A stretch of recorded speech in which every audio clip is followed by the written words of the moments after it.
Assalamualaikum warahmatullahi wabarakatuh. Perkenalkan, nama saya Oji Syaputra Ginting dengan nomor induk mahasiswa 25980226227. Saya adalah guru geografi di SMA PAB Patumbak Kabupaten Deli Serdang, dan saya juga adalah mahasiswa PPG dalam jabatan kategori 1 tahun 2025 di LPTK Universitas Negeri Semarang. Pada hari ini, Kamis, tanggal 17 Juli 2025, saya akan melaksanakan pembelajaran uji kinerja dalam materi yaitu geosper. Selamat menyaksikan. Assalamualaikum warahmatullahi wabarakatuh. Waalaikumsalam warahmatullahi wabarakatuh. Selamat siang anak-anak. Siang, Pak. Apa kabarnya? Luar biasa. Ya, terima kasih. Mana ketua kelasnya? Saya, Pak. Oke. Kita mulai dulu pembelajaran kita dengan dulu berdoa ya. Ayo kita mulai dulu dekat. Berdiri. Bersiap. Sebelum memulai pelajaran kita, mari kita berdoa menurut agama dan kepercayaan kita masing-masing. Berdoa dimulai.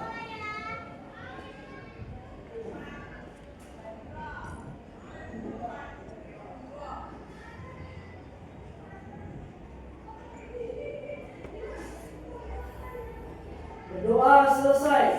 Kepada Bapak Guru kita, beri hormat.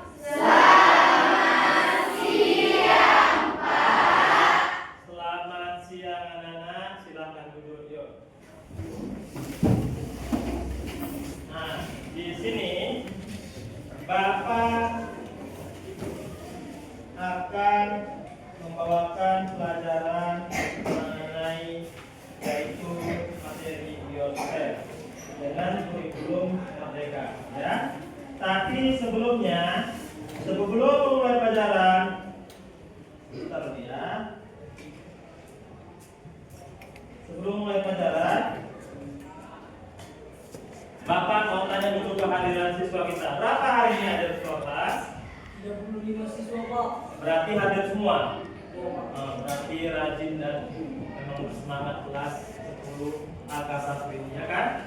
Oke, terima kasih. Jadi pada kesempatan ini kita akan membahas yaitu modul ajar dengan pendekatan problem peristiwa ini. Itu yaitu mengenai masalah, materi dikaitkan dengan masalah yang berbasis kurikulum merdeka, artinya siswa-siswi yang aktif dalam pembelajaran. Guru hanya sebagai mediator dan sebagai pendukung dan penyemangat. Itu lagi ya. Oke.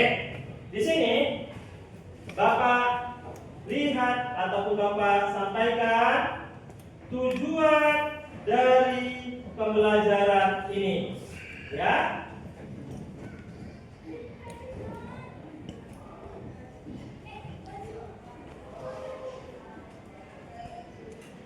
Tujuan dari pembelajaran ini yaitu melalui tayangan video peserta didik nanti mampu memahami namanya geosper. 2. Melalui tayangan video peserta didik mampu mendeskripsikan. Mendeskripsikan itu menggambarkan, menceritakan kembali. Ya, itu arti mendeskripsikan hubungan geosfer dengan litosfer, dengan atmosfer dan hidrosfer, pengaruhnya terhadap jenjang kehidupan seperti individu, populasi, komunitas, ekosistem, dan bioma. Artinya individu ini satu orang. Dengan berkumpul satu orang, lama-lama menjadi kumpulan orang yang satu jenis. Lama-lama berkumpul beraneka ragam makhluk hidup. Lama-lama berkumpul berinteraksi membentuk sebuah namanya bioma. Itu lapisan makhluk hidup yang ada di dunia. Itu dia ya. 3. melalui tayangan video, peserta didik mampu menguraikan permasalahan yang terjadi di ruang lingkup geosfer. Ruang lingkup geosfer itu mencakup biosfer, litosfer, atmosfer, dan hidrosfer. Baru yang terakhir, dengan mempelajari materi nanti kalian, peserta didik dapat memberikan solusi dari fenomena geosfer yang negatif yang dapat merugikan makhluk hidup. Dapat nanti kalian mengusulkan solusinya. Apa yang harus dilakukan supaya tidak terjadi namanya fenomena negatif yang dapat merugikan masyarakat. Itulah nanti tujuannya yang kalian dapatkan.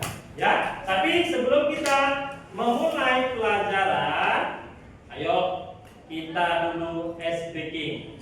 Ya, bersama-sama berdiri dulu ya, sama-sama ya, berdiri. Semua berdiri. Ya. Semua berdiri. Ikuti instruksi Bapak ya. Ini adalah salah satu olahraga otak. Tapi gerakannya sederhana, tapi fungsinya sangat besar sekali terhadap otak kanan dan otak kiri kita. Otak kanan dan otak kiri kita ini harus seimbang agar kita bisa konsentrasi dalam pembelajaran. Ya, oke. Salah satunya gerakan yaitu olahraga otak.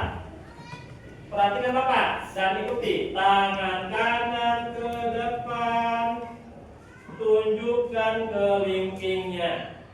Tangan kiri ke depan, tunjukkan jempolnya.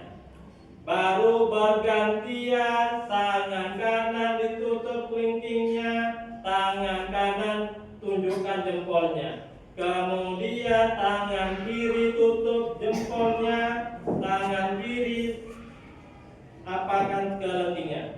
Bergantian seperti itu juga. Yuk, 1, 2, 3, 4, 5, 6, 7, 8, 9, 10. Bapak ulangi. Ini kalau nggak konsentrasi nggak dapat. Kalau otak kanan kirinya nggak jalan, nggak dapat ini gerakannya. Berarti yang dapat itu otak kanan kirinya jalan. Ayo dari sini dulu.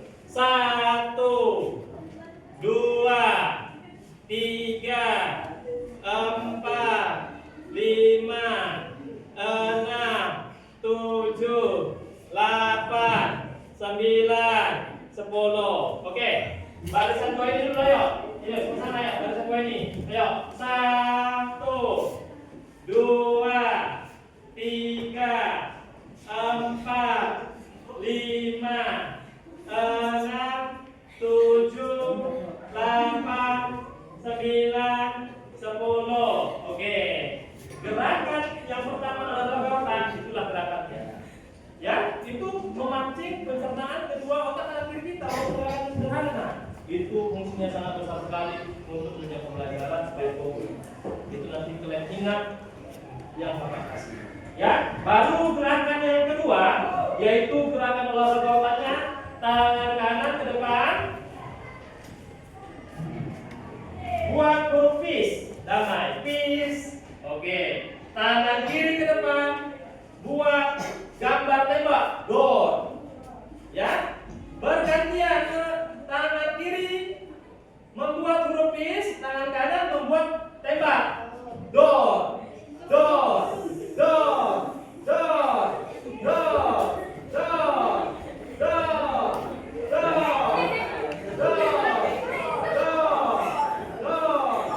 door, door. Oke, coba kita hitung ya. 1, 2, 3, 4, 5, 6, 7, 8, 9, 10. Cepat ini ya. 1, 2, 3, 4, 5, 6, 7, 8, 9, 10. Harus konsen. Gerakan yang ketiga yaitu gerakan olahraga otaknya. Tangan kanan ke tutup hidung, tangan menutup telinga. Bersila, bersila. Nah, begitu kebalikannya, tangan kiri menutup hidung, tangan kanan menutup telinga.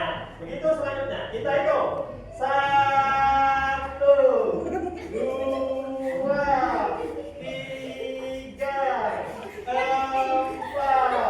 5, 6, 7, 8. Baru gerakan selanjutnya yang terakhir, tangan kanan menjadi palu. Dok, dok. Palu kayak mana? Dok, dok, dok, dok. Bunyi gergaji kayak mana? Rek, rek, rek, rek. Oke, tangan kanan menjadi palu, tangan kiri menjadi gergaji. Ayo bersama. Dok, dok, rek, rek, rek. Dok, dok, dok, rek, rek, rek. Dok, dok, dok, rek, rek, rek. Itulah gerakan namanya. Oke, satu. Bapak tayangkan olahraga otaknya. Bapak tayangkan ya.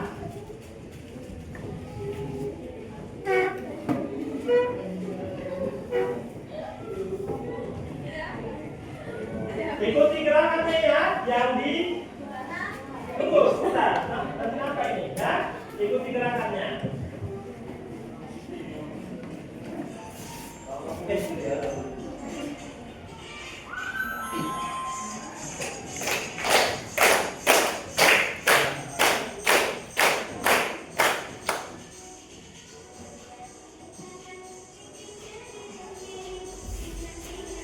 Yo.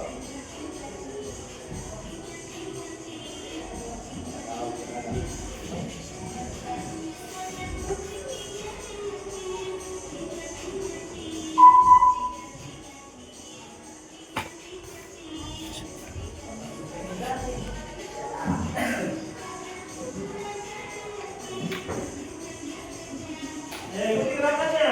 Semangat. Nggak ada gerakannya, Pak.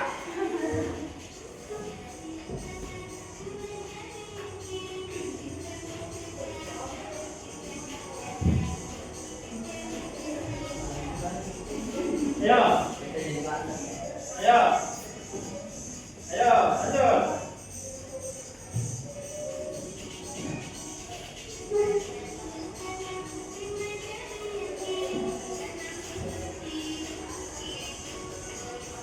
Diganti-ganti yuk.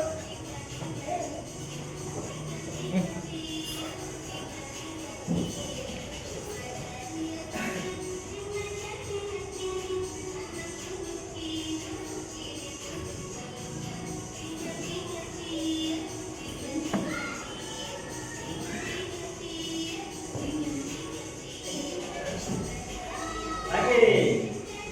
Lalu. Dok, dok, dok. Rege, rege, rege. Bersama. Rege, rege, rege.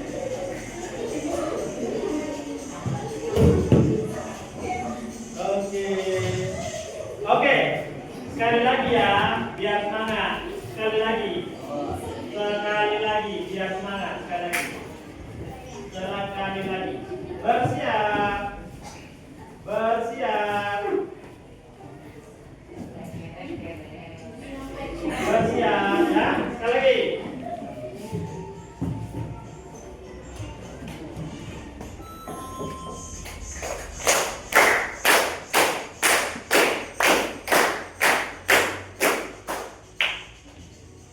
Yang kanan. Ayo, mana gerakannya? Diganti-ganti yuk.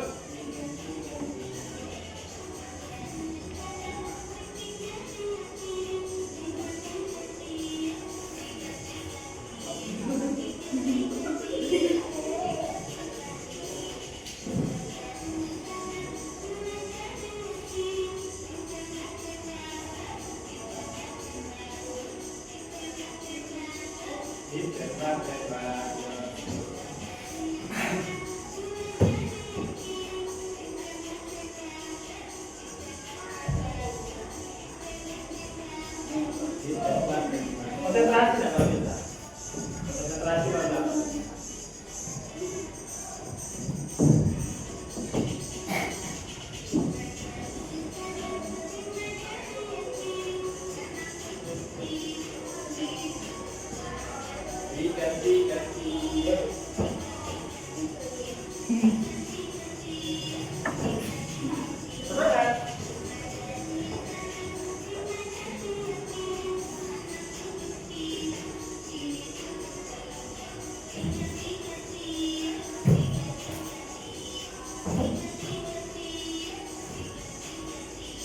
Dok,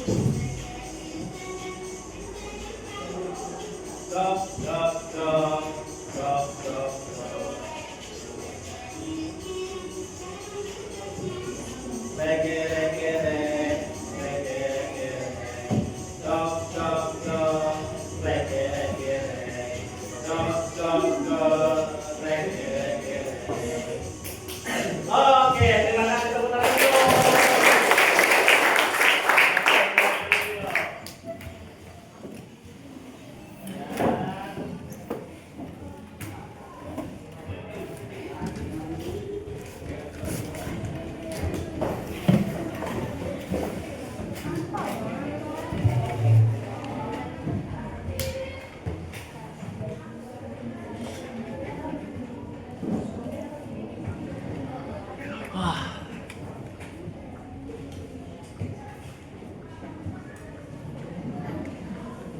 Oke, sudah kita lakukan SPG dan tujuan pembelajaran. Di sini Bapak akan membawakan pembelajaran namanya geosper.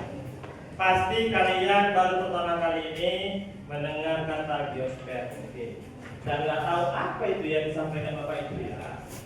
Nah, sebelum kita memulai topik ini, Bapak mau tahu dulu sampai di mana pengetahuan kalian mengenai geografi. Bapak mau tanya kepada kalian, bagaimanakah bentuk bumi kita? Bulat. Bumi kita terdiri dari apa aja komponen pembentuk buminya? Sebutkan. Bumi kita ini, yang di sekeliling kita ini terbentuk dari mana? Tanah, air, gas, atau udara. Itulah yang disebut dengan geosfer.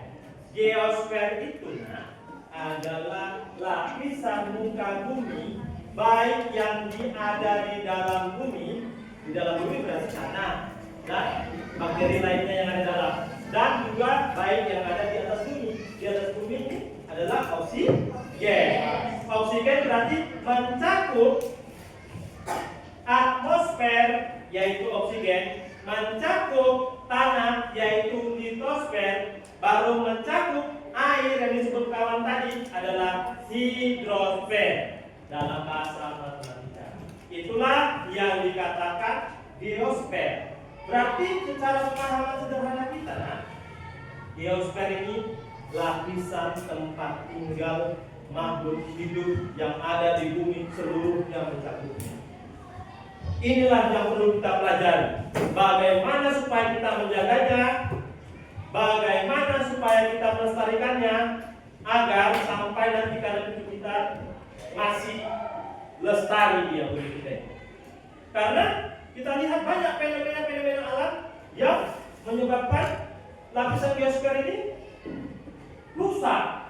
Ya, nanti kita pelajari. Nah, inilah pengertian sederhana tadi dari geosfer, lapisan bentuk muka bumi yang meliputi lapisan litosfer, lapisan hidrosfer, lapisan atmosfer. Bapak tanya dulu, lapisan litosfer tadi apa Bapak bilang?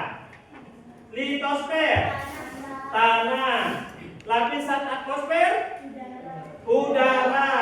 Lapisan hidrosfer, air. Paham sampai di situ ya? Oke, kita lanjutkan.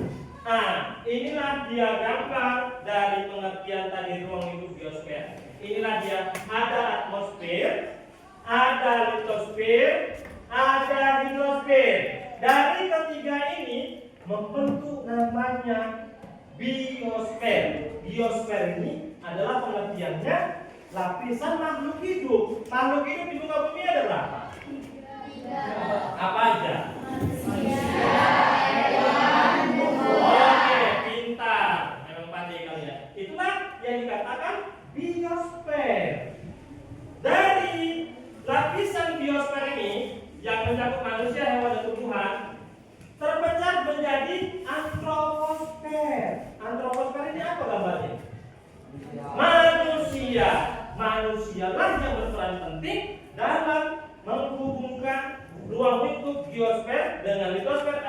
hidrosfer sampai menghasilkan namanya biosfer.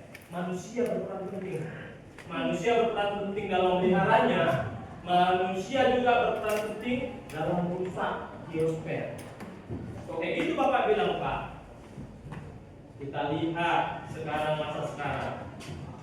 Banyak sampah di mana-mana berserakan.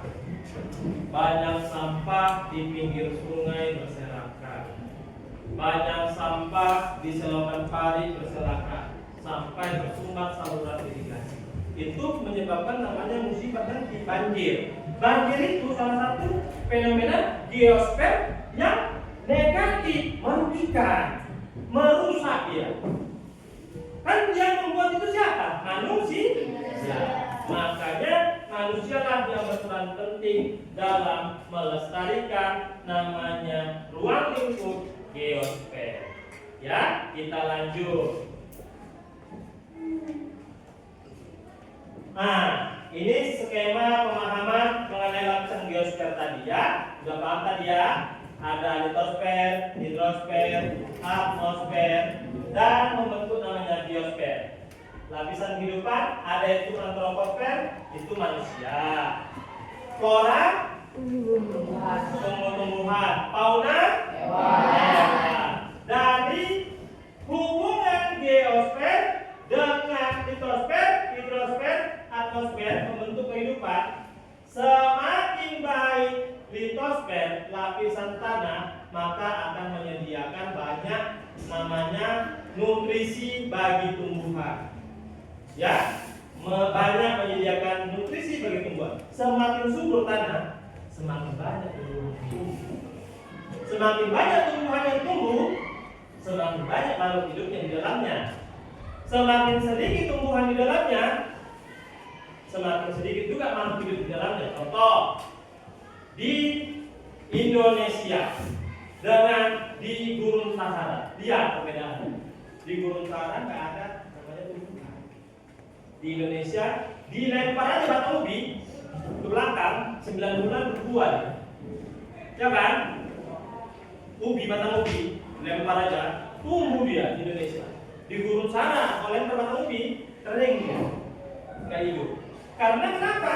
Tanahnya tidak subur, tidak mengandung namanya hidrosfer, kadar air tanahnya nggak ada. Tidak mengandung namanya atmosfer, tanah itu tidak mengandung oksigen. Tanah memiliki kandung oksigen, nah. Makanya cacing bisa hidup di dalamnya. Cacing itu bernapas dengan kulit, menghirup oksigen di dalam tanah. Jadi tanah itu memiliki kadar oksigen dan memiliki kadar air. Semakin baik kadar air di tanah, semakin banyak juga makhluk hidup yang tumbuh di wilayahnya. Semakin banyak kadar oksigennya, semakin baik tumbuhan hidup di tanah tersebut. Makanya kalau kita jalan-jalan ke Brastagi,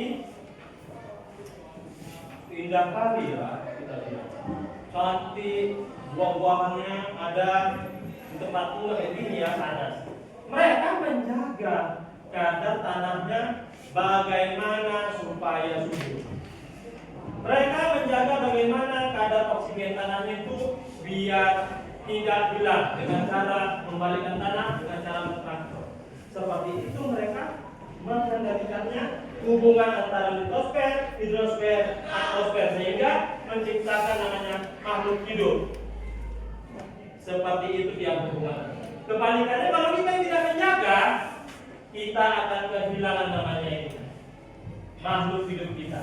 Salah satu contohnya, kalau kita tidak mempedulikan lingkungan kita, misalnya membuang sampah sembarangan, membuang sampah ke sungai, membuang sampah ke paret-paret di sekitar rumah, yang terjadi adalah bau busuk dan namanya air tercemar terus. Kalau sudah air tercemar terus, maka ikan pun enggan di situ hidup. Enggak kita nampak lagi ikan di situ. Enggak mau dia, pergi dia ataupun mati dia. Apa mau kita minum air yang terus? Kita aja manusia enggak kan? Kita mau minum air jernih kan? Nah, sama juga seperti ikan. Makanya kita jagalah lingkungan sekitar kita, baik itu yaitu tanah kita, air kita, dan udara. Bagaimana caranya? Nanti dibahas di sini. Ayo, selanjutnya.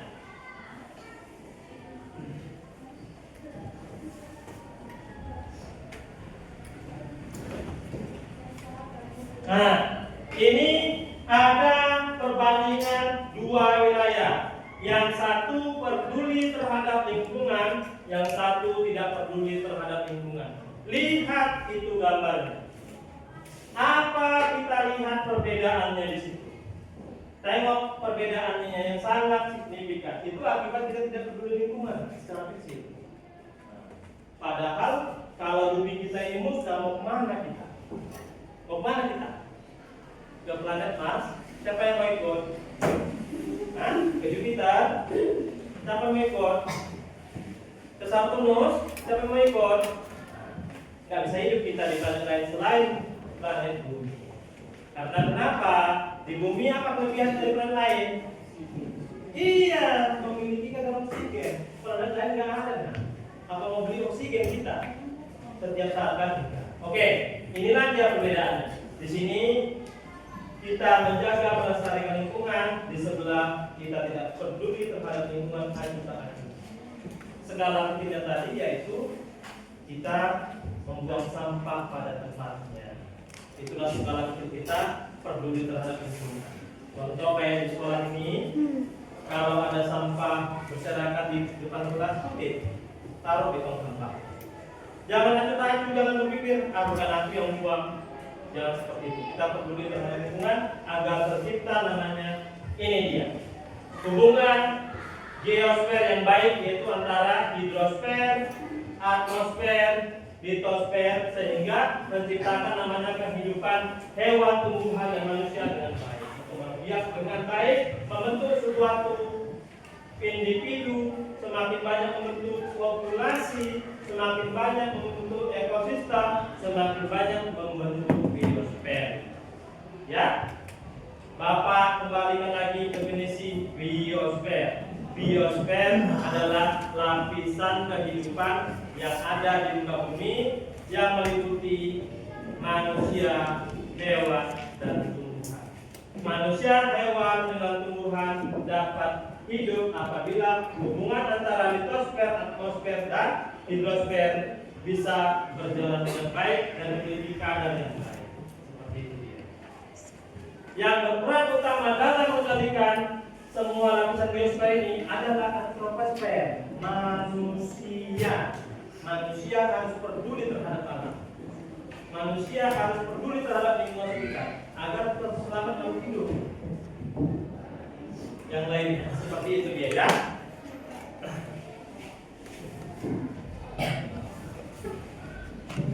Nah, ini salah satu lagi, yaitu skema mengenai biosfer.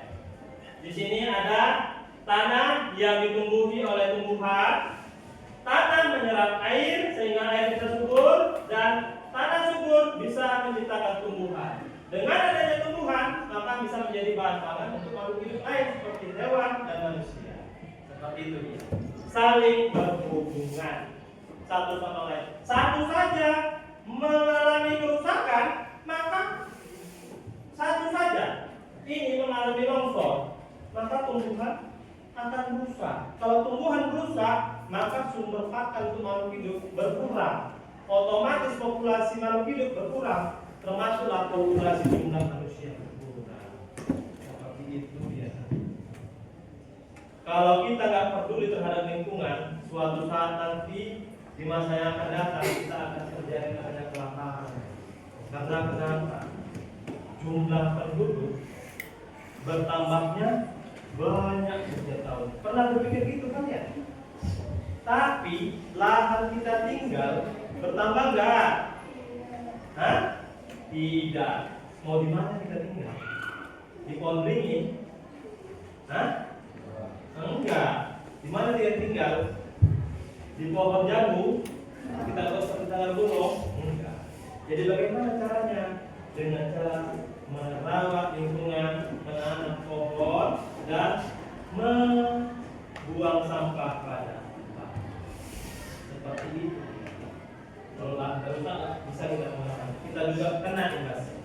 seperti itu.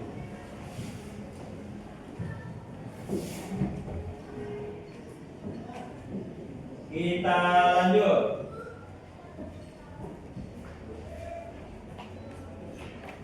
Nah, inilah perwujudan gambar kalau kita memelihara lingkungan kita atau lapisan biosfer. Kita nikmati pasti kalau ada suasana seperti ini. Tengok seperti orang yang di dalam itu bisa tertidur di atas air. Airnya jernih, ya kan? Kalau segelas kita diminum airnya, karena jernih, ya kan? Nah, seperti itu. Ini karena dijaga kestabilan alam biosfer ini. Seperti inilah contohnya. Kita lanjut. Apabila kita tidak menjaga lapisan biosfer, inilah yang akan terjadinya kekeringan. Kalau kekeringan lahar, maka pohon pun mati. Kalau pohon di mana kita mengambil makanan? Di mana? Padi kita mau ambil di mana? Kalau semua kering, di mana kita dapat nasi? Dari padi. Padi siapa yang nanam? Petani. Di mana nanamnya? Di tanah. Kalau nggak ada lahan, di mana tanamnya? Nggak ada, nggak makan kita. Ini salah satunya kalau kita dapat lingkungan, kita menebang pohon sehingga tanah tidak kuat untuk mengikat tanah satu dengan yang lainnya. Karena yang mengikat tanah itu akar pohon yang mengikat supaya kuat. Kalau nggak ada pohon, tanah itu bisa amblas, bisa longsor ke bawah.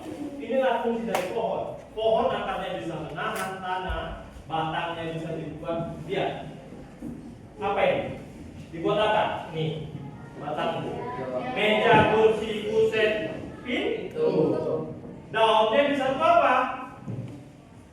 Mengeluarkan oksigen. Begitu baiknya lah tumbuhan terhadap manusia. Makanya kita jaga lagi. Kita jaga, kita kelestarikan. Kalau nggak ada perlunya jangan ditebang kok. Seperti itu. Ini tumbuhan ini mengeluarkan oksigen yang mau kita hirup. Nah, baru kita mengeluarkan karbon dioksida. Apa karbon dioksida? Ini abang kita yang tahu ini. Diserap oleh tumbuhan. Tumbuhan mengeluarkan oksigen lagi. Begitu baiknya dia terhadap kita. Seperti itulah siklusnya. Nah, kalau kita tidak menjaga ini, ada yang orang tidak bertanggung jawab menebang pohon di pinggir laut. Sehingga air laut naik ke atas, terjadi namanya abrasi, pengkikisan pinggir laut. Kalau pinggir laut tidak ditanami, lama-lama laut itu bisa ke SMK ini. Dikikis ya terus, kikis ya terus, kikis ya terus, kikis terus. Seperti itu dia. Contoh ini dia. Bapak gambarkan ya. Ini pegunungan. Ini dataran. Ini laut. Ini kalau nggak ditanami tumbuhan, ini pinggir laut ini gelombang air laut ini selalu menerpa pinggir laut. Pas, dikikis sedikit, dibawanya lagi balik obatnya. Tepat, dibawanya lagi balik. Tepat, dibawanya lagi balik. Kalau nggak ada tumbuhan, sampai kemari bisa air laut. Makanya tanaman yang di pinggir laut itu ditanam itu. Yang menanam siapa? Pemerintah menggaji penduduk sana untuk menanamnya agar tidak terjadi abrasi. Itu bukan nggak ditanam, semak super, gorok kali lautnya, tumbuhannya semak, memang ditanam itu di pinggir laut agar menahan ombak di pinggir laut agar tidak terjadi namanya abrasi, pengkikisan di tepi pantai. Kalau nggak bisa sampai kemari. Kalau tidak dibuat seperti itu. Karena gelombang air laut itu 24 jam hidup. Bukan pakai mesin dia, tapi karena hidup 24 jam terus menerpa. Lama-lama kemari itu. Kalau enggak ditahan dengan pengikat akar pohon. Baru yang kita lihat gambar selanjutnya ini ulah antroposfer. Lihat, membuang sampah seenaknya saja. Mau kalian hidup seperti ini? Tidak. Kita semua nggak mau, bapak pun nggak mau hidup seperti ini, ya kan?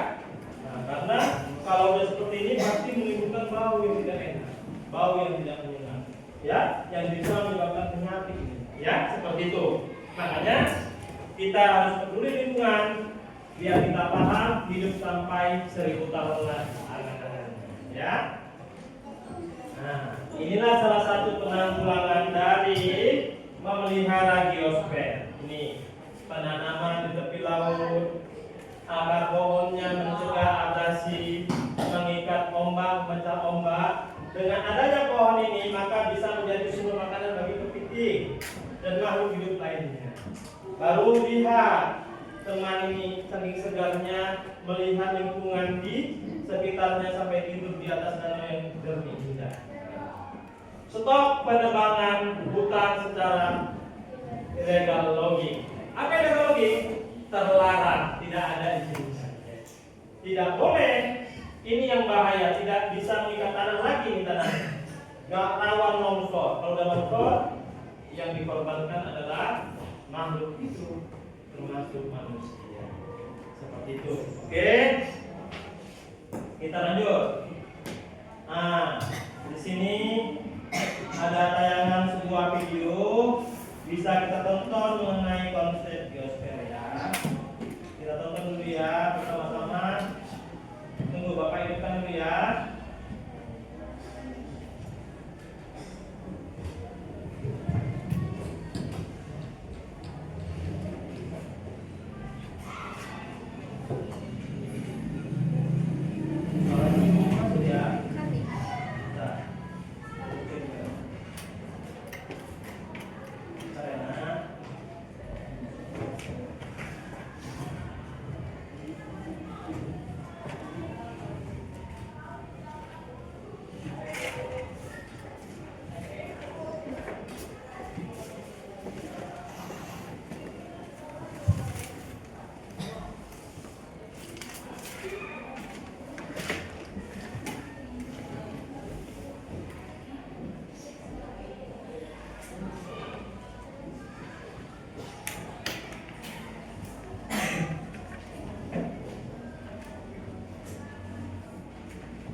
kita lanjutkan. Ini dia mengenai konsep dasar video biosfer. Perhatikan ya.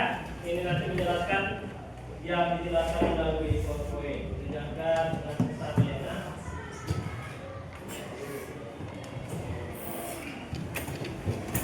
Assalamualaikum warahmatullahi wabarakatuh. Selamat datang kembali di channel Belajar Geo.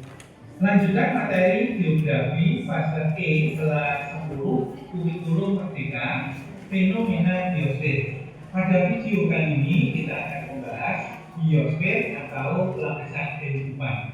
Namun sebelumnya jangan lupa like, subscribe dan juga bunyikan tanda lonceng. Biosfer ini secara etimologis berasal dari dua kata. Bios itu artinya hidup atau kehidupan, dan sfer artinya lapisan. Sehingga secara etimologis biosfer adalah lapisan tempat tinggal atau tempat hidup bagi semua organisme atau makhluk hidup. Kalau kalian perhatikan gambar ini adalah merupakan komponen biosfer yang meliputi tiga hal. Satu adalah tanah atau litosfer. Ini adalah tanah atau litosfer, bagian dari litosfer. Dan tanah sendiri adalah litosfer atau batuan yang telah mengalami pelepukan. Dua adalah air atau hidrosfer, juga merupakan unsur penting di dalam kehidupan. Serta yang ketiga adalah udara atau lapisan atmosfer. Pengertian biosfer menurut para ahli. Yang pertama, menurut Edward West, bahwa biosfer adalah tempat pada permukaan bumi di mana kehidupan itu berdiam. Menurut John Dilley dan Michel Alabi, nanti kalian bisa baca pada PPT yang kami cantumkan di bawah deskripsi judul video ini. Kita lanjutkan. Di dalam gerakan kehidupan, di manakah posisi biosfer? Saya tinggal ya, posisi biosfer di sini. Bahwa di dalam jenjang kehidupan atau gerakan kehidupan itu dimulai dari individu. Individu ini diartikan sebagai satuan makhluk hidup terkecil dari jenjang kehidupan yang merujuk pada spesies makhluk tunggal. Contohnya seekor rusa, kemudian seorang manusia, sebatang pohon dan lain-lain. Berikutnya, meningkat yang kedua adalah populasi. Populasi diartikan sebagai kumpulan dari individu yang sejenis. Ini contohnya kumpulan kita. Ya, contoh yang lain, kumpulan berbis yang ada di Taman Nasional Serengeti ya, di sana. Kemudian yang ketiga ada komunitas, ya komunitas berarti adalah kumpulan atau gabungan dari populasi yang berbeda-beda, tetapi saling berinteraksi dan menetap di suatu tempat yang sama. Contohnya adalah komunitas di kolam, yang ada kumpulan populasi ikan, kumpulan populasi dari tanaman teratai dan sebagainya. Berikutnya yang keempat adalah ekosistem meningkat lagi, dan ekosistem diartikan sebagai kumpulan dari komunitas dan di dalamnya terdapat faktor atau unsur biotik dan abiotik. Abiotik berarti terdiri dari tanah, air dan udara. Sementara unsur biotik adalah jenis tumbuhan dan tumbuhan yang ada di sekitarnya. Contohnya adalah ekosistem rawa yang di dalamnya terdapat tanah atau lumpur atau air, kemudian udara. Sementara unsur biotiknya ada tanaman hutan dan juga ada jenis hewan laut yang ada di air tersebut. Yang keempat adalah bioma. Bioma ini diartikan sebagai satuan daerah daratan yang luas dan memiliki vegetasi tumbuhan yang dominan. Dan kemudian yang keenam adalah biosfer. Ini adalah tingkatan yang tertinggi sebagai jenjang kehidupan tertinggi atau terbesar dari hierarki organisme adalah biosfer dan meliputi seluruh planet bumi di mana kehidupan itu berada. Sedikit kita bahas tentang bioma. Bahwa bioma itu adalah suatu daerah daratan yang luas yang memiliki tumbuhan yang dominan. Ini adalah contoh-contoh bioma. Atau bisa diartikan bahwa bioma itu bagian dari biosfer yang berupa bentang lahan daratan dengan karakteristiknya memiliki iklim tertentu dan didominasi oleh flora fauna tertentu saja. Ciri-ciri dari bioma antara lain adalah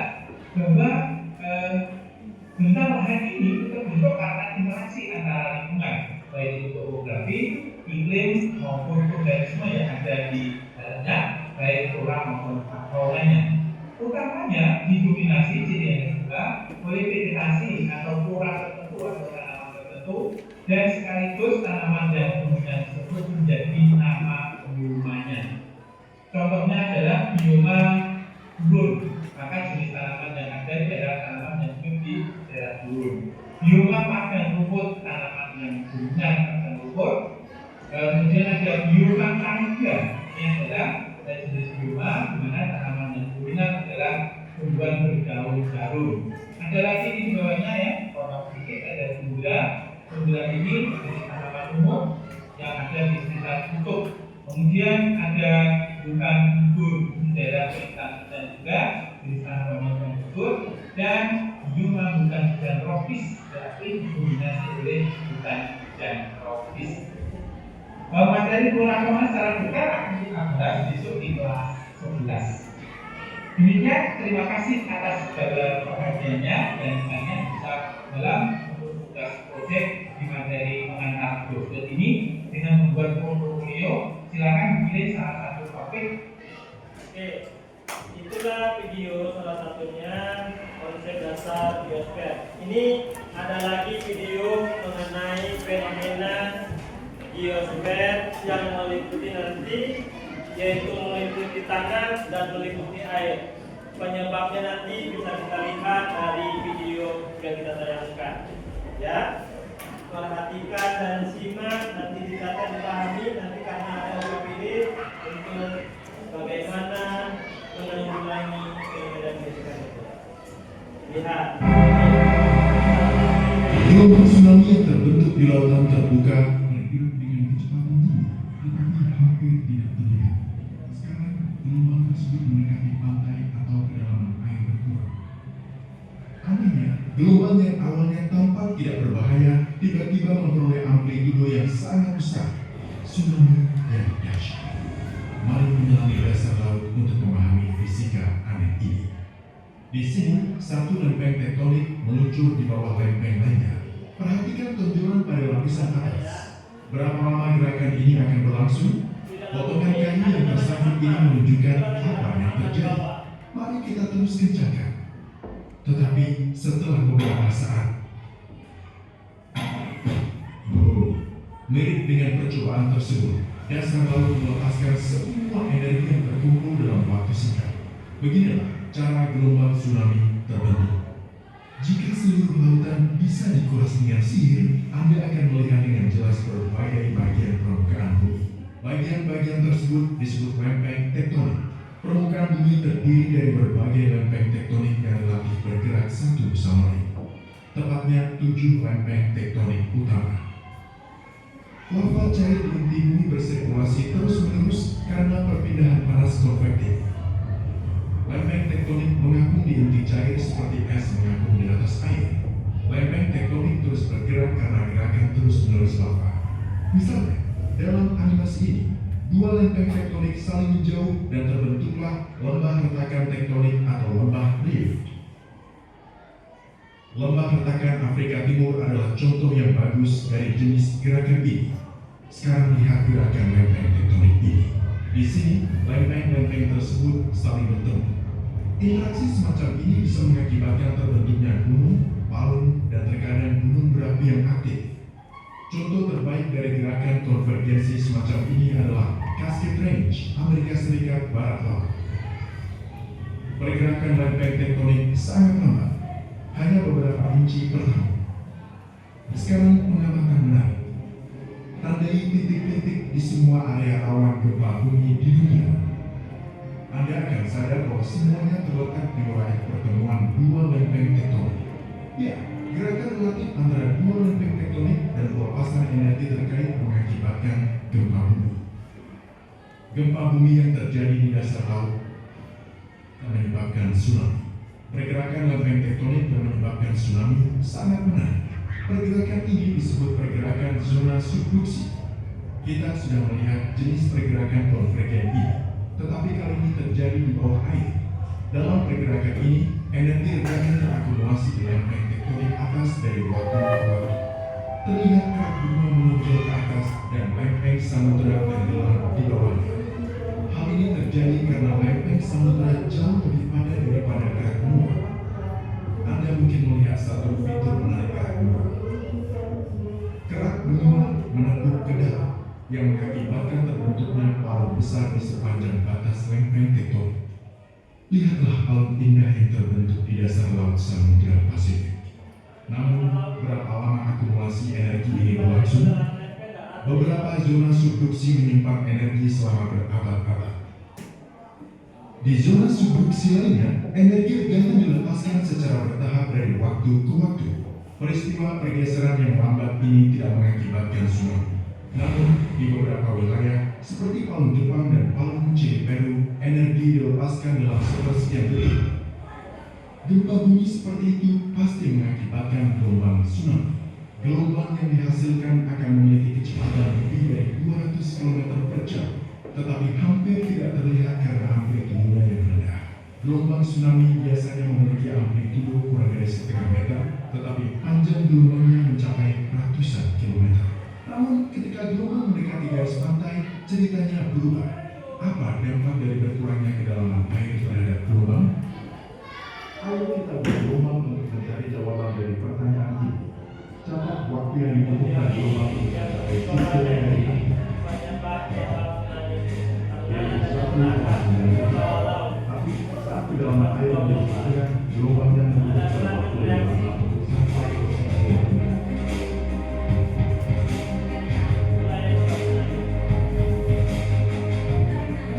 Mari kita bandingkan kedua.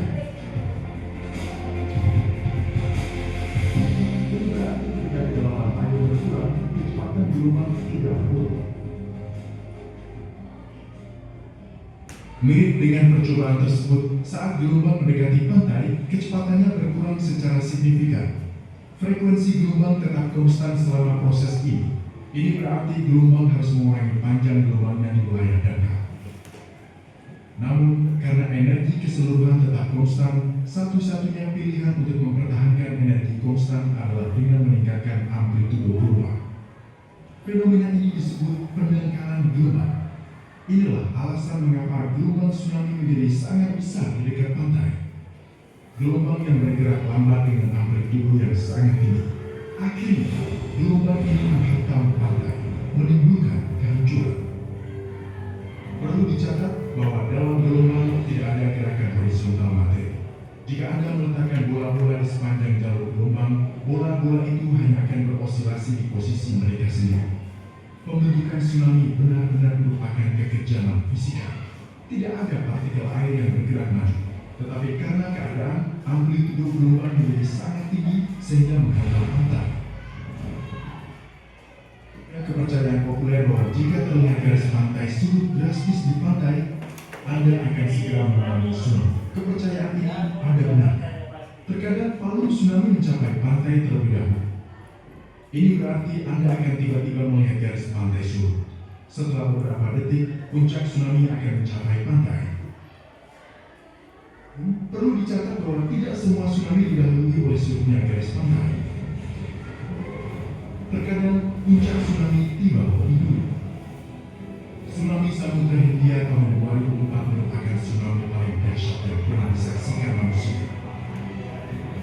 Tsunami ini menjulang setinggi lebih dari 30 meter dan menewaskan lebih dari 340.000 orang. Tsunami ini disebabkan oleh gempa bumi bawah laut yang dahsyat di dekat Sumatera, Indonesia. Gempa bumi ini sangat kuat, berkekuatan sekitar 9,1 hingga 9,3 skala. Di Sumatera saja, lebih dari 100.000 orang tewas. Gempa bumi ini terjadi karena lempeng Hindia terdorong ke bawah lempeng Burma dan tiba-tiba bergerak dan mendorong dasar laut ke atas. Gempa bumi ini berlangsung selama hampir 10 menit, menjadikannya salah satu gempa bumi terpanjang yang pernah tercatat. Energi membebaskan setara dengan 23.000 bom atom Hiroshima. Pergerakan tiba-tiba ini memindahkan sejumlah besar air, menciptakan gelombang besar yang menyebar di lautan. Gelombang setinggi 30 meter di beberapa tempat. Gelombang setinggi 30 meter di beberapa tempat. Gelombang ini bergerak sangat cepat, melaju hingga 800 km per jam. daerah pesisir yang dekat dengan epicentrum seperti Indonesia terkena dampaknya dalam hitungan menit, sedangkan tempat yang lebih jauh seperti India dan Afrika terkena dampaknya beberapa jam. Animasi perbandingan ukuran semua tsunami besar yang pernah disaksikan umat manusia ditampilkan di sini.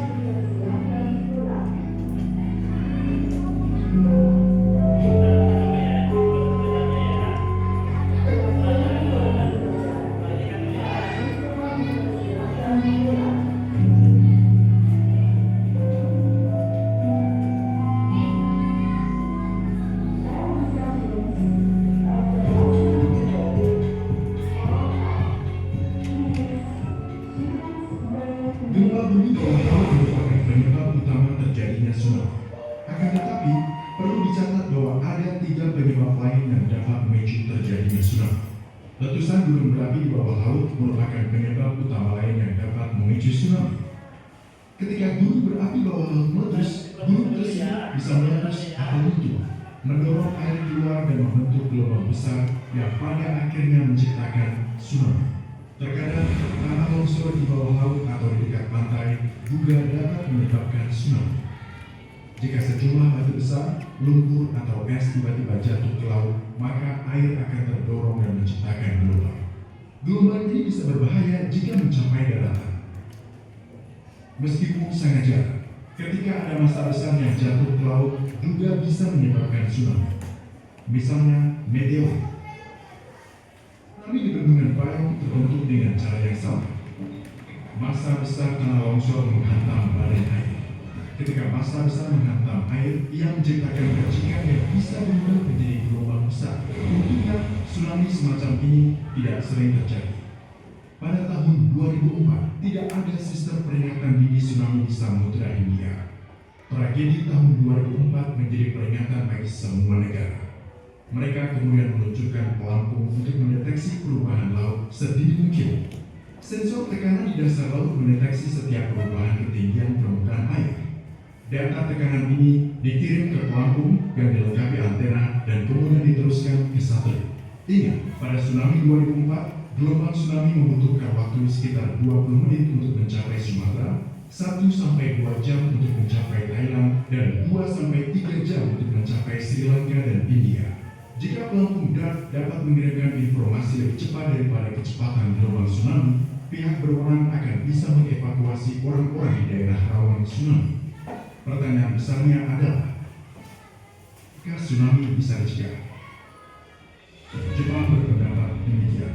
Setelah gempa bumi dan tsunami dahsyat tahun 2011, Jepang memutuskan untuk membangun tanggul laut sepanjang 400 km dengan tinggi maksimum 15 meter untuk mengurangi dampak tsunami.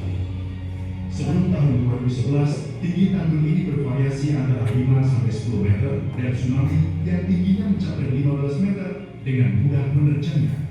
Tsunami tahun 2011 juga menghancurkan banyak tanggul laut di sepanjang pantai timur laut Jepang, termasuk tanggul laut ganda yang terkenal di distrik Taro. Perlu dicatat bahwa sistem peringatan dini tsunami Jepang awalnya memperkirakan gelombang setinggi 3 meter, dan orang-orang berasumsi bahwa gelombang itu tidak akan melewati tanggul laut. Ini menimbulkan pertanyaan yang valid. Jika negara berteknologi maju seperti Jepang saja bisa salah menilai peringatan tsunami, bagaimana dengan sistem peringatan dini di belahan dunia lainnya? Jika Anda merasa video ini bermanfaat, mohon beritahu kami dengan memberikan like dan komentar. Anda juga dapat membagikannya dan jangan lupa berlangganan saluran kami. Kami sarankan Anda mengunjungi situs web kami jazzcompany.com untuk mengetahui proyek-proyek kami yang akan datang.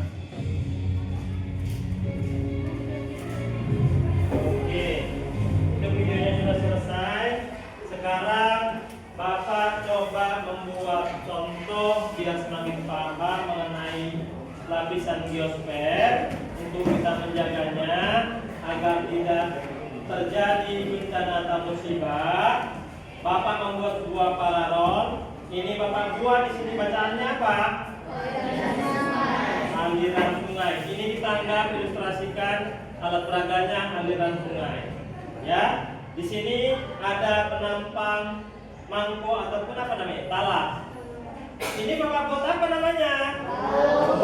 Laut. Ya, jadi Air itu, oke, kita sini kameranya ya, biar agak nampak. Tapi ada kemarin semua ya. Nah, air sifatnya dia akan mengalir dari dataran tinggi ke dataran rendah. Dataran tingginya apa? Dataran rendahnya apa? Laut. Jadi Nas, dari proses ini nanti kalian bisa bertanya sama Bapak. Ya, ini Bapak ada menyediakan bahan. Coba nanti salah satu kalian untuk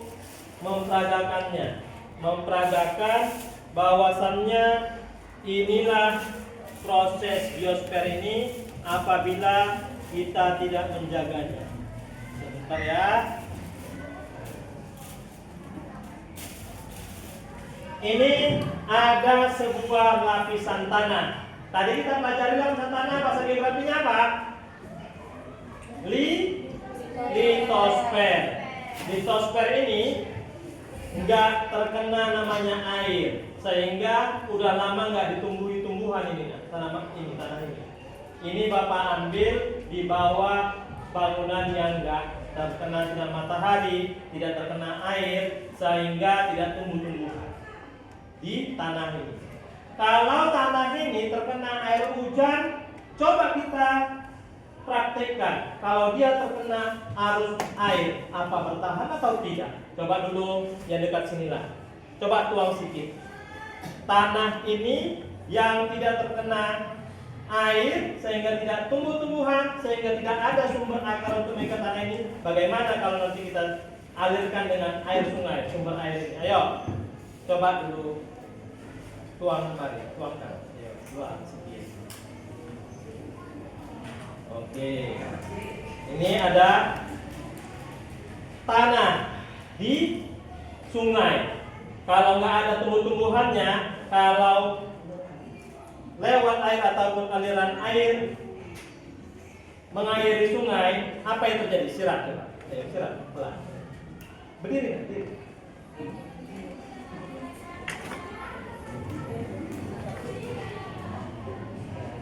Apa yang terjadi dia? Hah? Dia akan terkikis. Jadi peristiwa biosfer itu apa terjadi namanya? Erosi tanah longsor. Kalau nggak mengikat tanah oleh akar tumbuhan. Kita tonton tadi videonya, nak. Bumi itu kalau Bapak gambarkan, bumi itu berbentuk perhatikan sebentar ya, biar kalian paham. Bumi bulat. Lapisan bumi ini terdiri dari kerak bumi. Ini kerak bumi. Ini lapisan antara namanya. Ini lava, magma. Inilah magma di tengah bumi. Bapak hasil ya. Magma ini bisa ditimbul di mana saja.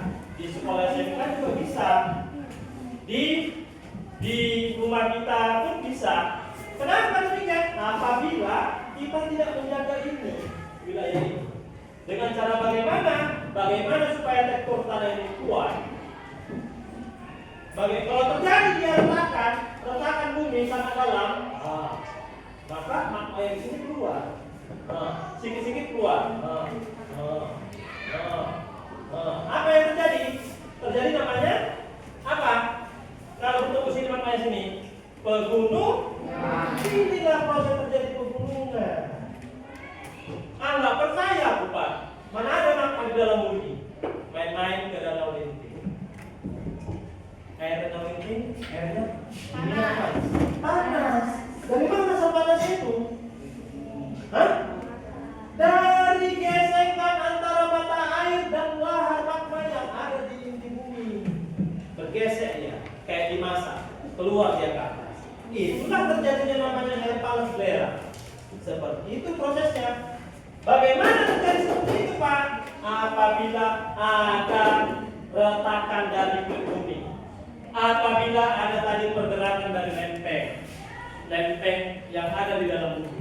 Lempeng itu batuan yang sangat besar, bergerak ya, menimbulkan retakan. Contoh, kalau menimbulkan retakan, ini kita anggap sebuah bumi, walaupun nggak bulat ya. Ini plastik ini kulit bumi. Kita memelihara plastik ini bagaimana nggak bocor ataupun nggak retak. Ya, ini kita anggap bumi. Tepung di dalam ini namanya dapur magma, lahar yang ada di dalam itu bumi. Bagaimana manusia memelihara lapisan geosfer ini, lapisan kulit bumi untuk kehidupan manusia. Apabila tidak memelihara terjadi bocoran, maka apa yang terjadi? Seperti ini kan? Contohnya kan kita bocorkan. Keluar dia, inilah magma tadi. Lama-lama membentuk sebuah pegunungan dia. Kalau makin dia keluar, makin keluar, membentuk pegunungan. Itulah proses pegunungan yang terjadi di seluruh muka bumi ini. Bagaimana nanti kita mengatasinya?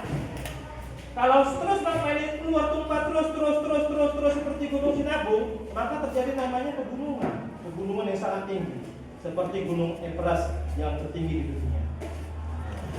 Kalau tumpah terus, seperti itulah pembelajaran geografi ataupun kita yang terpadu. Ini kita anggap di dalam ini magma. Plastik ini adalah kulit bumi di mana kita tinggal. Apabila terjadi rentakan yang sangat dalam, maka lahar di tengah bumi itu keluar ke atas. Makanya di mana saja bisa terjadi gunung Merapi. Makanya kita jaga lahan. Bagaimana caranya? Ini ada sebuah apa ini? Tanah ditumbuhi tumbuhan, ada tumbuhan muda, ada tumbuhan keras. Lihat tanahnya, dipegang gini pun gak jatuh, ya kan? Ini fungsi akar tadi, mengikat tanah. Coba siramkan, siram, terkikis nggak dia? Sini siramkan, kita bersihkan dari sini, siram, terus sampai habis akuarnya, siram.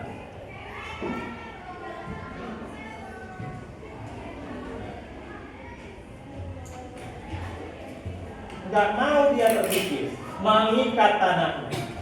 Siapa yang mengikatnya? Akar. Jadi fungsi akar itu inilah fungsinya di muka bumi kita. Jadi jagalah pohon agar tidak terjadi namanya fenomena geosfer yang bisa merugikan makhluk hidup. Seperti itu. Ya. Terus pernah Bapak kasih dulu pertanyaan dari materi yang kita pelajari dengan kehidupan kita yang nyata. Pernah nggak kalian berpikir ini ada sebuah wadah sumber air, kita ibaratkan ini sungai. Ini pertanyaan Bapak mengaitkan ke dunia nyata kita ya. Kalian jawab ya. Ini ada sumber air. Kalau kita bisa bilang mata air. Ini sungai. Sungai itu mengalir dari mata air ke sungai ke laut. Tetapi di sini Pak, stok airnya habis Pak. Sudah habis, kosong, habis sudah air. Tapi kenapa air di sungai itu tidak pernah habis? Pernah nggak kalian berpikir? Apa yang menyebabkan air itu tidak pernah habis di sungai? Ini Bapak tuang lagi, ya Bapak tuang. Ini sumber mata air, stok sumber mata airnya. Bapak tuang,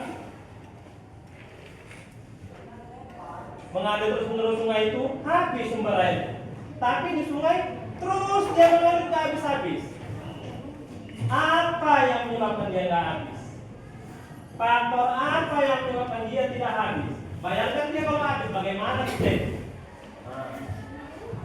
Yang satu lagi pertanyaan yang kita pelajari tentang materi, mengapa di daerah pegunungan lebih dingin daripada di dataran rendah?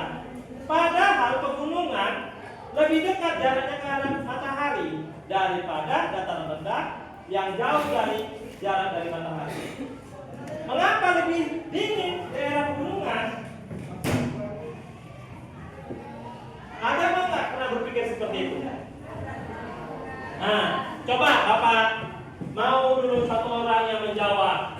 Mengapa air di sungai tidak pernah habis sumbernya?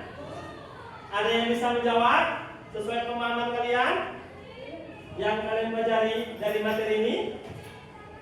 Ayo berpikir. Bapak kasih satu lagi kuenya kalau bisa menjawab. Mengapa air di sungai Seruai nggak habis-habis air? Dari atas keluar terus ke bawah, tapi nggak habis-habis. Air sungai di bawah itu. Karena Tuhan sangat baik Pak terhadap manusia. Kalau itu, Bapak nggak bisa membantah kalau jawaban itu. Tapi mau kita jawab jawaban ilmu pengetahuan geografi atau ilmu pengetahuan IPAS.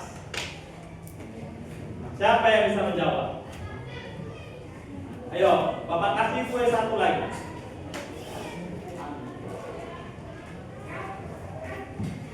Yang pertanyaan kedua, mengapa daerah pegunungan kan lebih dekat jaraknya ke matahari, tapi kok lebih dingin daripada di tempat kita? Kan agak jauh jaraknya dengan matahari, tapi kok panas ya Pak?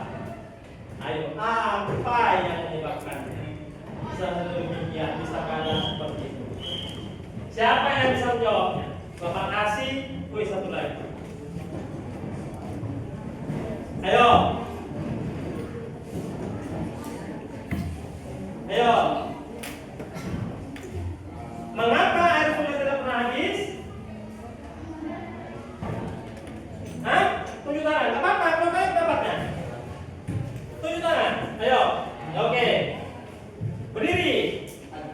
Ya udah. Cepat. Nah. Karena aliran dari pegunungan. Pegunungan dari mana? Mata air. Mata air itu pasti habis. Dari mana lagi? Hah? Iya. Habis dari air hujan? Iya. Tepuk tangan dulu.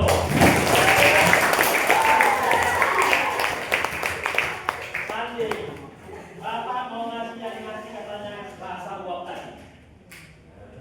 Mana tadi yang bilang? Karena tengok ini ya, air sungai tidak pernah habis. Bapak lengkapi ya, air sungai tidak pernah habis. Biar kalian paham, gak usah khawatir air sungai itu bakal habis, tidak. Ini awalnya sungai mengalir ke laut. Ya, sungai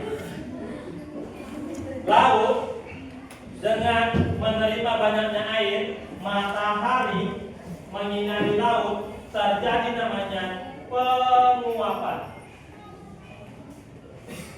Penguapan menjadi namanya awan atau titik hujan. Titik hujan dihembus oleh angin, terhambatnya terkena pegunungan karena hambatan pohon. Berkumpulan di sini titik awan tadi atau titik air tadi, semakin bertumbuh, maka dia berat. Di sini turun hujan keseringan di pegunungan. Hujan.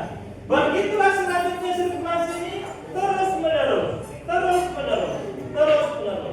Makanya kalau namanya IPAS, pelajaran IPAS, air di bumi kita ini gak akan pernah habis walaupun setites, tidak akan pernah bertambah walaupun setetes.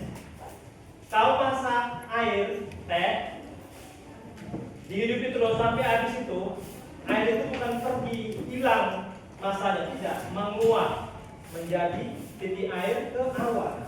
Itu yang kau masak air itu, yang di itu.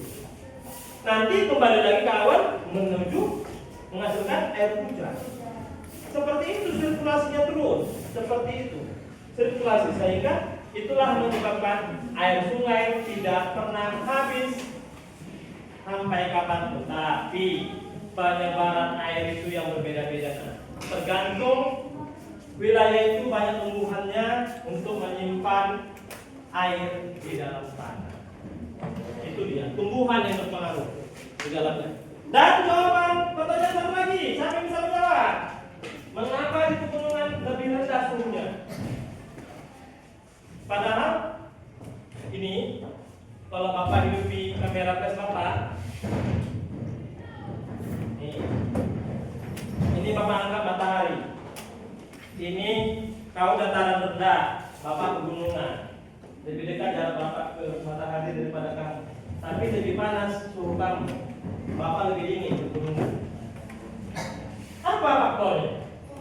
Secara logika kan dataran Bapak lebih panas, lebih dekat jaraknya, ya kan? Lebih dingin dia, lebih jauh jaraknya dari matahari. Ayo.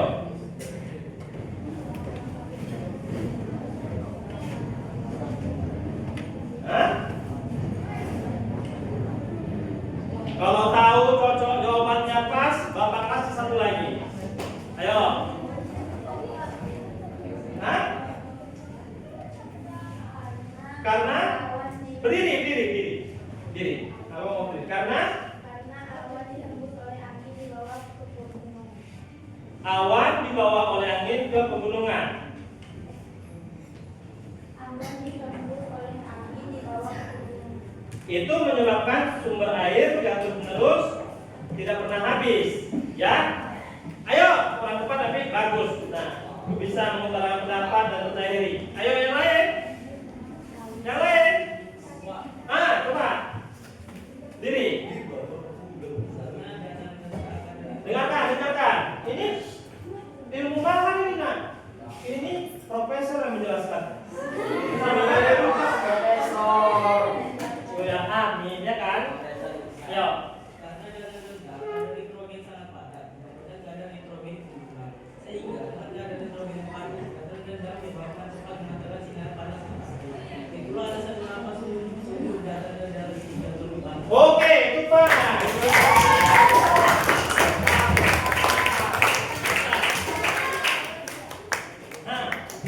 Nah, nitrogen di daerah dataran rendah lebih padat. Tahu nitrogen? Nitrogen yang untuk mengisi ban mobil itu udaranya.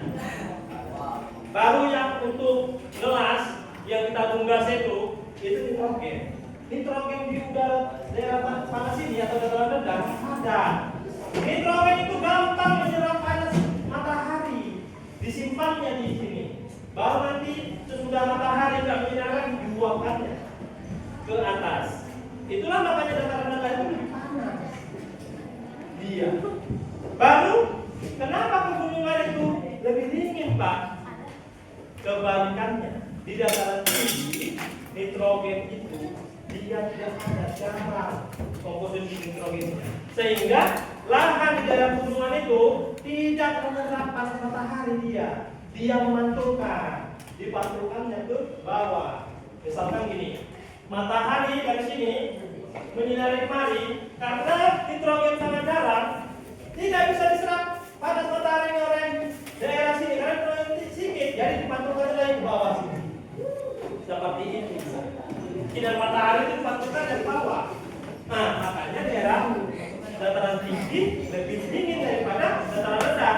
Dan faktor yang lain yaitu karenanya banyak sumber tumbuhan di pegunungan, sehingga dengan banyaknya sumber tumbuhan di pegunungan, akar-akar di dalam tanah banyak dan banyak menyimpan akan sumber air. Sumber air terkenal dengan menyejukkan udara di sekitarnya.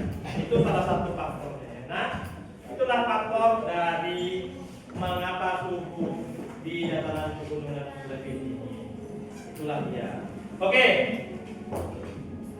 Sebelum Bapak membagikan LKPD, coba siapa yang bertanya yang nggak paham dari materi ini, yang belum paham, bertanya aja, nggak apa-apa. Kita menimbulkan namanya kepercayaan diri siswa untuk mengutarakan pendapatnya.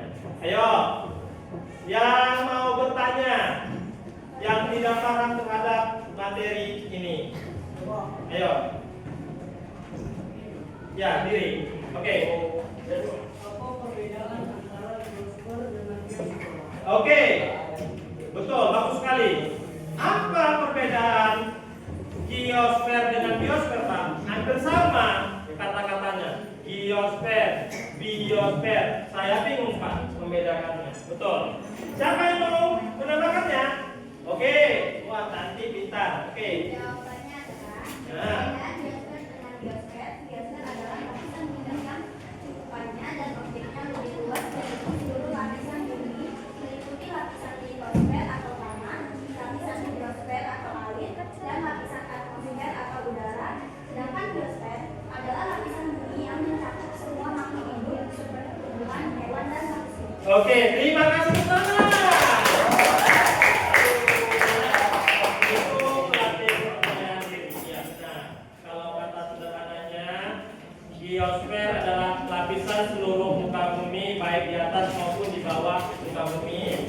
Kalau biosfer adalah lapisan makhluk hidupnya. Giosfer lapisan tempat dan makhluk hidupnya. Kalau biosfer lapisan makhluk hidup aja, nggak ikut lapisan tempatnya. Itu dia kata sederhananya ya. Oke, sekarang kita lanjutkan Bapak bagi LKPD sebentar kepada kalian agar dikerjakan secara mandiri kemana masing-masing 10 menit ya. 10 menit 10 menit gampang, 10 menit saja. Nanti Bapak nilai Pak.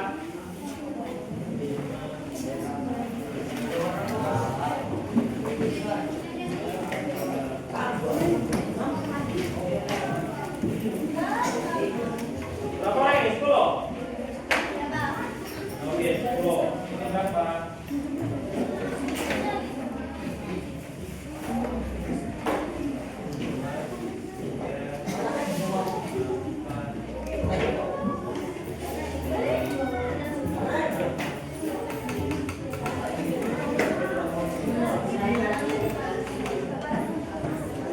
Ya.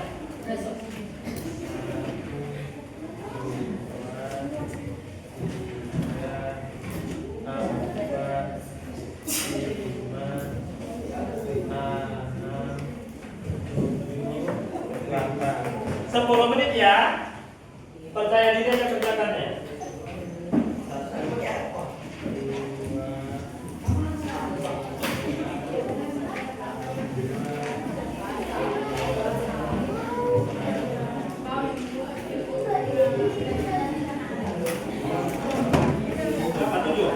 Oke. Nah, di sini ada sebuah pertanyaan. Perhatikan, apa nama fenomena geosfer utama yang dibahas pada gambar? Apa nama gejala fenomena geosfer itu? Satu persatu. A apa? B apa? C apa? 2. Jelaskan penyebab dari gejala fenomena geosfer ini. Apa penyebabnya kira-kira? Yang ketiga, bagaimana cara mengatasi agar tidak terjadi fenomena geosfer ini? Menurut pendapat dan pemahamanmu setelah menonton dari materi geosfer ini. Oke, jawab yang cepat. A, B, C, A, B, C, A, B, C. Ya. Kalau tidak paham, tanya lagi sama Bapak.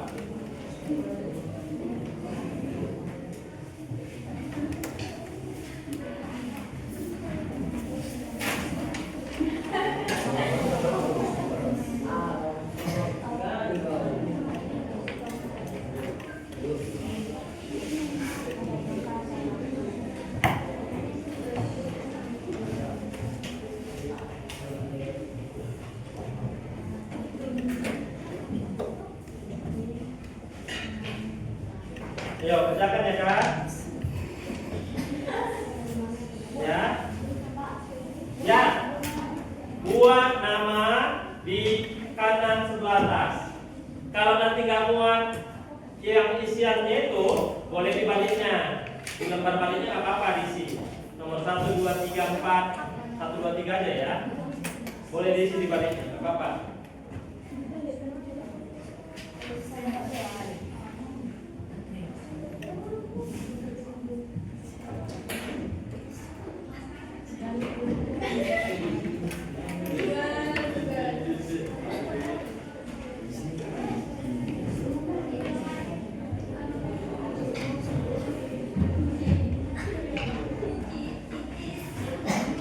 Ayo.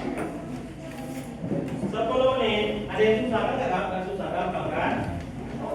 Apa nama gejala geosfer itu? Fenomena geosfer itu? Bagaimana cara mengatasinya? Bagaimana cara mengatasinya?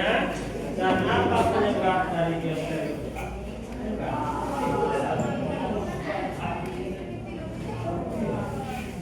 Kasih apa kak? Kasih lah. Pinjam dulu satu. Kasih lah. Ada punya. Iya pinjam nggak apa-apa. Kasih. Kasih lah. Kan biar rumah ini. Nah, kasih ya. Ayo kerjakan tulis yuk. Percaya diri aja. Tulis 10 menit. Udah 9 menit berlalu. Gampang ya. Ya kan kalau kita sudah perhatikan materinya. Nanti nilainya Bapak kasih sama gurunya.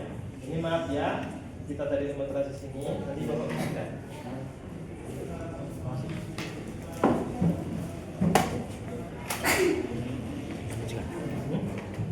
Udah, nggak bisa.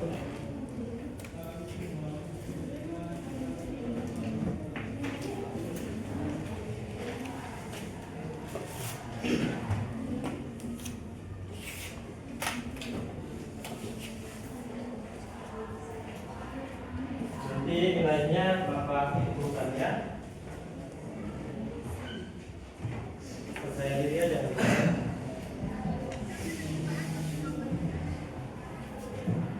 Udah berlalu 8 menit.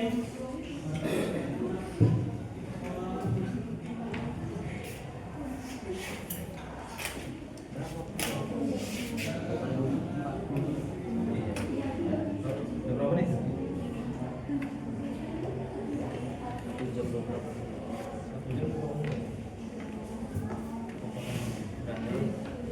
Udah 90 menit.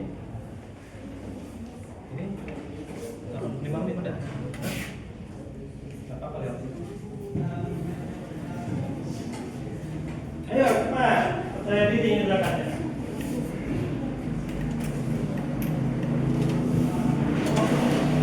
Udah? Oke. Terima kasih ketua kelas.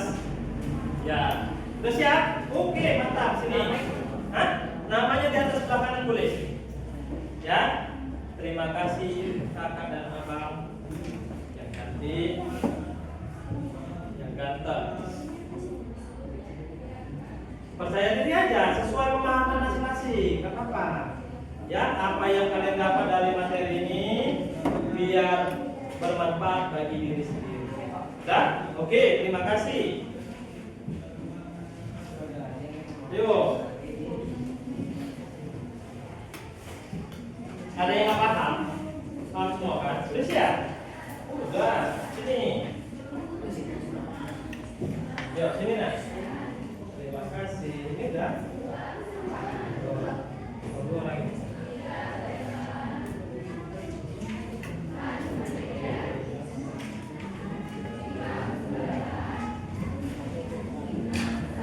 Siap.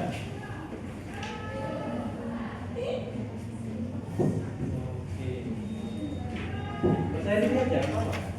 Percaya diri. Sudah? Oke, ya kasih. Oke, makasih. Oke, wah, mantap. Oke, mantap. Oke, mantap. Namanya udah? Apa namanya?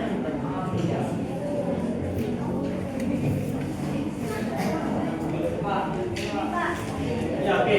15 menit lagi ya. 15 menit. Oke, kalau sudah siap kumpulkan ini pada ini, disortir di sini. Nah, itu sana, ayo. Taruh di depannya, itu. Biar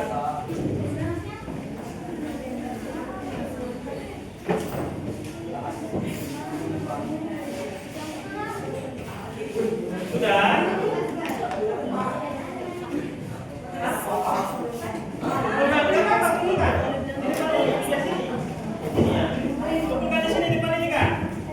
Depan ini, kumpulkan.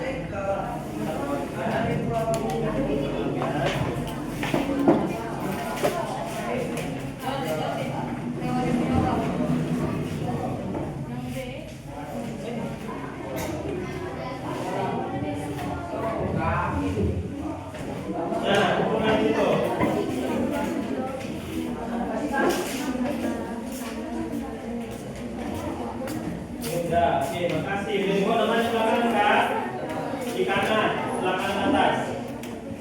Oke, terima kasih. Ini, terima kasih.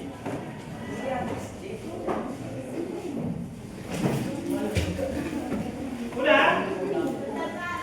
Biarin kulit Anda kan. Lebih buat namanya.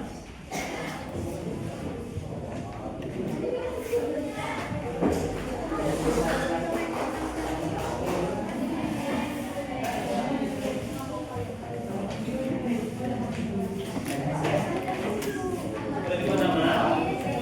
Oke, terima kasih ya. Ini namanya belum? Oh, udah. Kasih.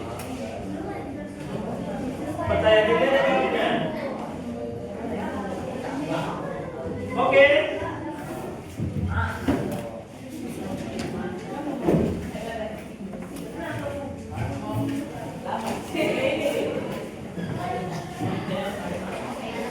Oke, terima kasih Pak.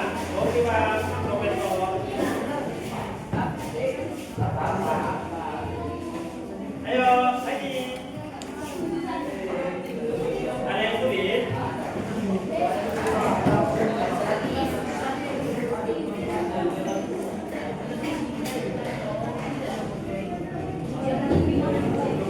Susah kan?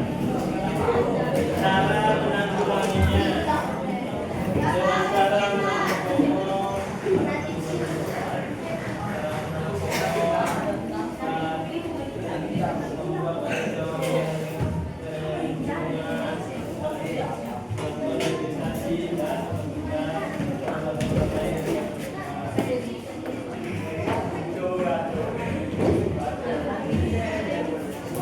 Ayo. Belum, ada satu lagi. Satu lagi, sedikit lagi.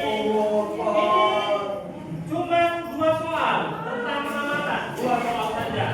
Dikerjakan 6 orang. Ya, 6 orang. Ayo, ayo, 6 orang. Sudah? Sudah? Ayo. Ayo, 6 orang saja. 2 soal aja, 2 soal. Ini 1, 2, 3, 4, 5. Nih, ayo, diskusi. 1, 2, 3, 4. Kemarin sini kan? Buat lampunya kan? Kayak ini. Ini banyak, oh ya, ini 4, ini aja. Ayo. 1, 2, 3, 4, 5, 6. Ini satu kelompok diskusikan. Ya. 1, 2, 3, 4. Ini diskusikan. Ya. Hah? Ini 1, 2, 3, 4. Ya. Ayo bersama-sama. Nanti utarakan pendapatnya biar ditanya sama kawannya sebentar aja. Ini waktunya 5 menit aja karena 2 soal cuma. 1, 2, 3, 4, 5, 6. Ya. Poinnya aja 1, 2, 3, 4. 2 orang aja. 1, 2, 3, 4. Ini. Ya, kerjakan. Balik kemari Kak. Balik kemari ya. 1, 2, 3. Ini 3. Yo, kerjakan. Bertiga kalian ya. Ini 1, 2, 3, 4 ya. Oke, kerjakan dong. 2 soal 5 menit. 5 menit. 5 menit. 5 menit. Itu dijodohkan. Nah, nomor 1 dari gambar sama yang bawah dijodohkan. Yang mana dia letak di sosmed? Yang mana dia letak di sosmed? Yang mana dia letak di sosmed? Ayo. Ini kan, kan? Oke, mantap. Nah, ini apa namanya yang lain dari 3 ini? Nah, ini baru apa ini? Iya, tulisnya. Nah, dijodohkan dia ya, jodohkan. Paham kan? Dijodohkan dari gambar ini ada sebenarnya. Tidak dijodohkan sekali. Karena dia yang bisa.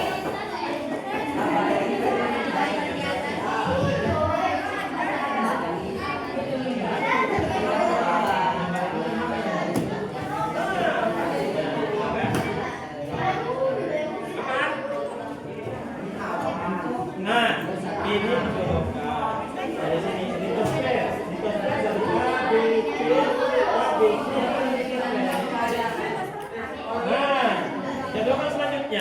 Seperti itu dia. Ada yang belum paham?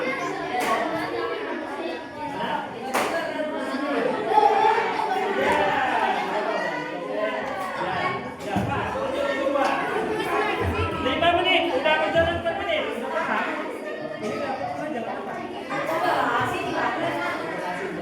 Nah, ya gitu ya. Lanjut. Lanjut. Lanjut. Lanjut.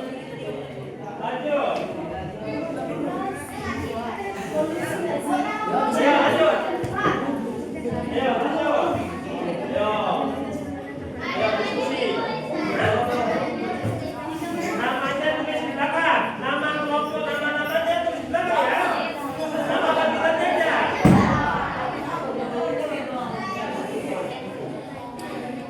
Nama-nama anggota kelompoknya tulis di belakang. Ya, biar nanti Bapak masukkan di daftarnya.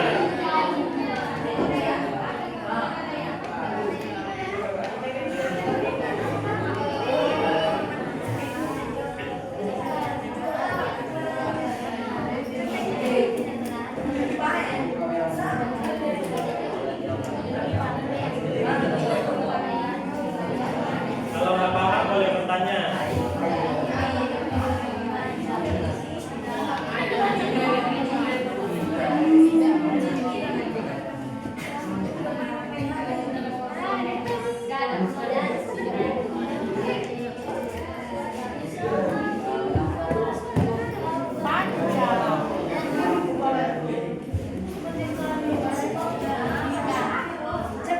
Yo, 3 menit.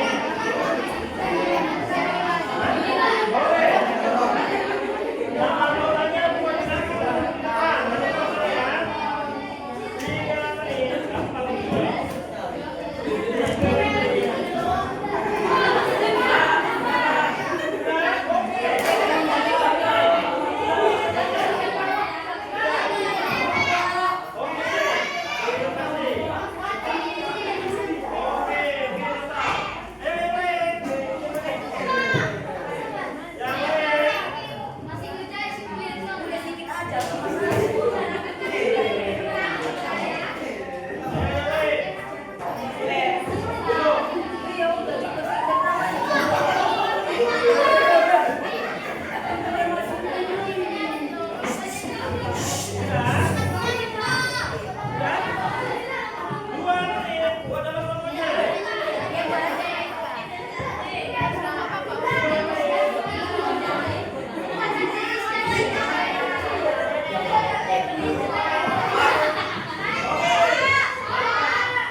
Oke, coba presentasikan perwakilan ketua kelas sendiri, sampaikan pemahaman kalian. Ada sana Pak? Ada sana. Nah, yuk. Nah, 1 dan 2, ayo. Bentar. 1 dan 2. Pemahaman kalian mengenai materi itu. 1. Peserta didik mengamati gambar dan menjulurkan kunci jawaban di bawah ini terhadap gambar yang ada di atas yang benar. Pertama, 1. litosfer. Dari gambar di atas, dia C. Oke, benar. Yang nomor 2, hidrosfer. Hidrosfer pada gambar B. Oke, benar. Yang 3, atmosfer. Ya, hidrosfer. A. A. Oke. Yang kedua, gambar yang kedua. Dari gambar di atas, diskusikan terhadap teman satu kelompok peserta didik. Tuliskan sesuai pemahaman fenomena geosfer yang terjadi antara belahan dua wilayah yang terdapat pada gambar. Pada gambar sebelah kiri adalah lingkungan yang tidak dijaga dengan baik, sehingga menjadi lingkungan yang tidak indah dan tidak layak ditempati oleh makhluk hidup. Sebaliknya, pada gambar di sebelah kanan, manusia atau prosper menjaga lingkungan dengan baik, sehingga menjadi lingkungan yang indah dan layak untuk ditinggali oleh makhluk hidup. Oke, terima kasih. Ada yang menanggapi dari pemaparan deskripsi yang dibuat kelompok ketua kelas? Oke, tepuk tangannya lagi untuk kelas.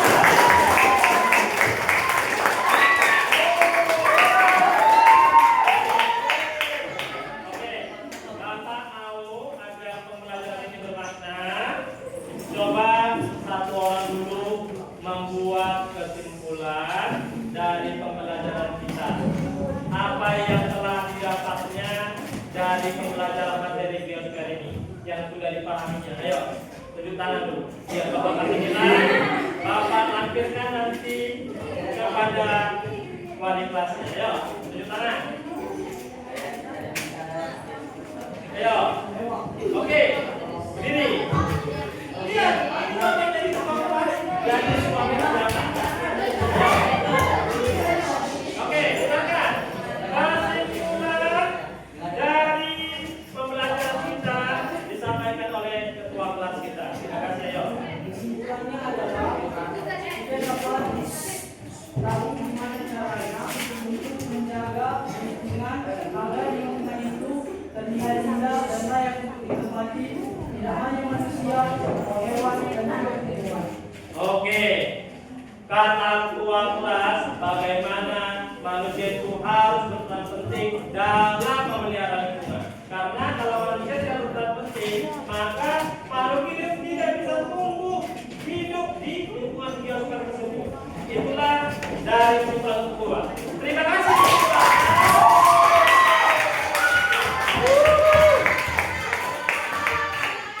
Oke, dari kesimpulan tadi, ini dia kesimpulan dari Bapak. Ya, kita dapat kesimpulan dari Bapak bahwasannya setiap manusia berperan penting dalam menjaga lingkungan agar geosfer, lapisan kehidupan, bisa berjalan dengan baik, bisa berhubungan dengan hidrosfer dengan baik, bisa berhubungan dengan litosfer dengan baik, bisa berhubungan dengan atmosfer dengan baik. Apabila kesemua hubungan itu bisa berjalan dengan baik, maka populasi makhluk hidup, baik manusia, hewan, tumbuhan, dapat berkembang dengan pesat. Dengan berkembang pesatnya makhluk hidup, sehingga membuat namanya populasi menjadi besar lagi, ekosistem menjadi besar lagi, menjadi bioma, bahkan yang paling terbesar dalam kehidupan, biosfer. Itulah yang kita tempati sekarang ini. Ini adalah salah satu media biosfer kelas 10 angkasa. Inilah contoh sederhananya. Jadi kalian sebagai makhluk hidup manusia haruslah sadar diri akan lingkungan. Kalau ada sampah di sekitar kita, buanglah sampah pada tempatnya. Itu pesan Bapak kepada kalian agar bumi kita ini bisa terselamatkan. Kita dapat menjadi wilayah yang subur dan asri. Terima kasih. Assalamualaikum warahmatullahi wabarakatuh. Ayo.